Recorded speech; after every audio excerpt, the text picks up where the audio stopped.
Nơi sọc mai dưỡng bà kê này dạy đo Kralaan chẳng ngánh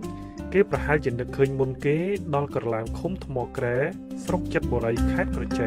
cứ chỉ nẹ đốt Kralaan mà nẹ không trong nóm nẹ đốt Kralaan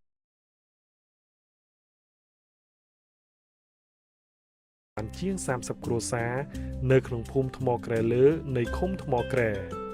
สตรีไว้35 ឆ្នាំ រូបនេះប្រកបរបរដុតក្រឡានតាំងពីឆ្នាំ 2013 មកម្លេះការដុតក្រឡានរបស់អ្នកស្រីចាប់ផ្ដើមតាំងពីពេលល្ងាចដោយការរៀបចំបំពង់ឫស្សីនិងកោសដូងពូតយកខ្ទិះជាដើមនៅពាក់កណ្ដាលអាត្រៀតគេច្រកអង្ករដំណើបដែលលាយគ្រឿងរួចជាស្រេចចូលទៅក្នុងបំពង់ឫស្សីបិទផ្ចិតមាត់ដោយស្រកីដូងរួចយកទៅដុតតាំងចាប់ពីម៉ោង 12 យប់ឬម៉ោង 1 រំលងអាត្រៀតរហូតទល់ភ្លឺការធ្វើដូច្នេះគឺដើម្បីធានាថាអតិថិជននឹងទទួលបានក្រឡានថ្មី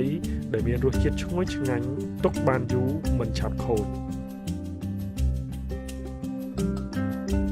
បច្ចុប្បន្នអ្នកស្រីអាចផលិតក្រឡានបានប្រមាណពី100ទៅ200គីឡូក្រាមក្នុងមួយថ្ងៃ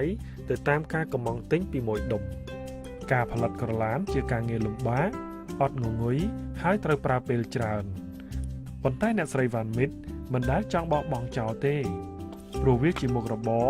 ដែលផ្ដល់ចំណូលដល់អ្នកស្រី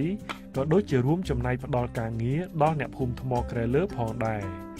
ម្យ៉ាងវាជាអត្តសញ្ញាណរបស់ឃុំថ្មក្រែខេត្តក្រចេះដែលអ្នកស្រីចង់រួមចំណែករក្សាទុកឲ្យបានគង់